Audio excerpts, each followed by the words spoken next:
Et ce choix-là, national, parce que moi je porte un projet national de protectionnisme raisonné, économique et social, de maîtrise très ferme d'une immigration qui aujourd'hui continue à être de plus en plus importante. Et de l'autre, vous avez le projet mondialiste. Alors Strauss-Kahn ou Sarkozy, ça ne changera rien. Ce sont les mêmes. Vous avez envie c'est qui votre, on va dire, votre adversaire idéal? Vous avez envie d'affronter qui, si on en lit les sondages?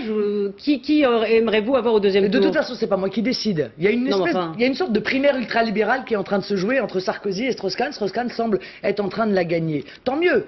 Il est très représentatif de tout ce que je combat. La politique qu'il mène au FMI, qui est une politique d'écrasement des peuples. Donc c'est lui que vous avez envie d'affronter?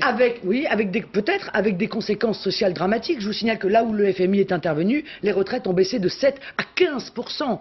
Baisse des allocations familiales, baisse des indemnités chômage, baisse des salaires des fonctionnaires. Mais vous faites du Mélenchon, là? Pardon? Vous faites du discours Mélenchon? Non, je ne fais pas du Mélenchon. Je suis là pour protéger le peuple français. Et je crois que le peuple français n'a pas à être sacrifié sous l'autel d'une gouvernance mondiale qui a démontré encore une fois que partout où elle intervenait, elle apportait le malheur et le chaos. Et c'est exactement ce qui s'est passé dans les pays du Maghreb. Parce que qu'est-ce qui a été à l'origine des révoltes? Pourquoi ils se sont révoltés? Ils se sont révoltés pour avoir la liberté de dire qu'ils ont faim, que face à l'augmentation du prix des produits alimentaires, qui est la conséquence de la... Plus pour le pain que pour la liberté?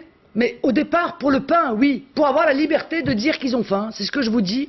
Or, encore une fois, la gouvernance mondiale, l'OMC, le FMI portent une très lourde responsabilité dans cette situation. Et il va falloir réfléchir demain au changement radical du système monétaire international. Alors je voudrais qu'on en vienne